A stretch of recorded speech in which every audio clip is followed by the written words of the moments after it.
वो हार जाएगी, वो हार जाएगी।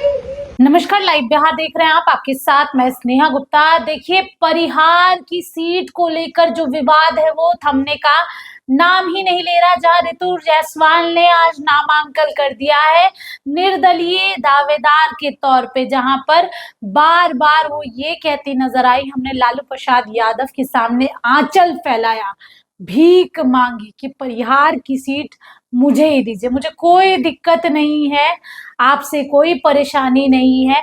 लालू यादव ने मुझे बिहार विधानसभा चुनाव में भी लड़ाया था, लोकसभा चुनाव में भी लड़ाया था, लेकिन इस बार मुझे परिहार की जनता के लिए लड़ना था और ऐसे में मैं कहीं और से चुनाव नहीं लड़ना चाहती।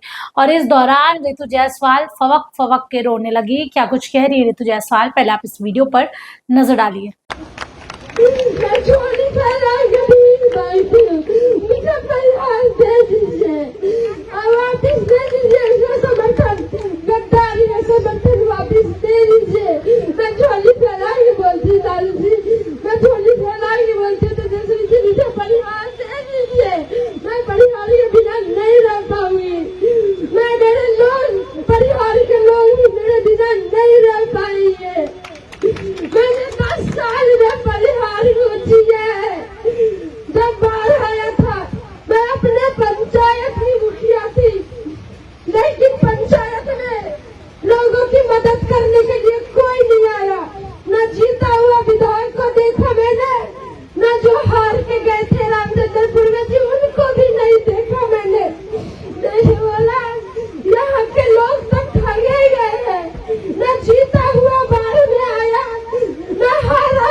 कोरोना आया तब भी मैंने देखा, ना जीता हुआ आया ना हारा हुआ आया।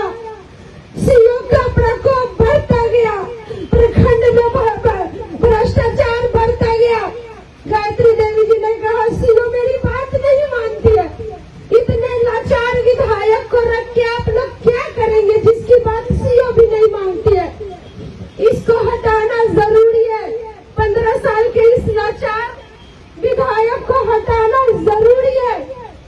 और मुझे पता है कि लालटेन से जिस पर मिला है सिंबल, वो हार जाएगी, वो हार जाएगी और जनता फिर से उसी नर्क में रहेगी जो 15 साल से झेल रही है।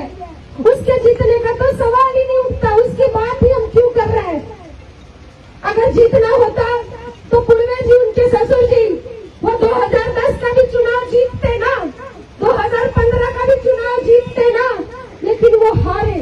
2010 का भी चुनाव परिहार विधानसभा का रामचंद्रपुर में जी हारे, 2015 का भी चुनाव वो हारे, क्योंकि जब सोनवर्षा विधानसभा था तो कुछ जाति समीकरण के कारण वो विधायक बने, लेकिन जब परिहार विधानसभा हुआ, कई पंचायत कट जाने के बाद उनका जीतना असंभव था और असंभव है, वो नहीं जीत सकते। अगर वहां से कोई जीत सकता है बीजेपी के अलावा, तो वही जीत सकता है जो जातीय समीकरण की सीमा को तोड़ दिया हो और सबके दिलों में बसने का काम किया हो, बिना जाति पाति धर्म भेदभाव को देखे बिना एक होकर के परिहार के लिए खड़ी रही हो। ऋतु जायसवाल जिंदाबाद। तो सुना आपने क्या कुछ कहा ऋतु जायसवाल ने। सीधे तौर पे जो आंसू है ऋतु जायसवाल के नामांकन के बाद थमने का नाम ही नहीं ले रहे, लगातार रोते नजर आई, फवक फवक के रो रही है और कह रही है मैंने भीख मांगा लालू प्रसाद यादव से। ऋतु जायसवाल की बात करें तो एक मजबूत पिलर की तरह खड़ी रही राजद के लिए, लेकिन आखिरी वक्त में उनकी सीट ही बदल दी गई। उनको बेलसंड से चुनाव लड़ाए जाने की बातें थी, लेकिन उन्होंने सीधे तौर पे कह दिया कि मैं परिहार की सीट पर ही चुनाव लड़ूंगी। ऐसे में बागी हो गई और निर्दलीय चुनाव में उतर गई है, लेकिन बता रही है किस तरीके से लालू यादव और तेजस्वी यादव ने उन्हें इग्नोर किया और उनकी जगह किसी और को ये टिकट दे दी। हाँ, बने रहिए हमारे साथ, तब तक के लिए बहुत बहुत शुक्रिया।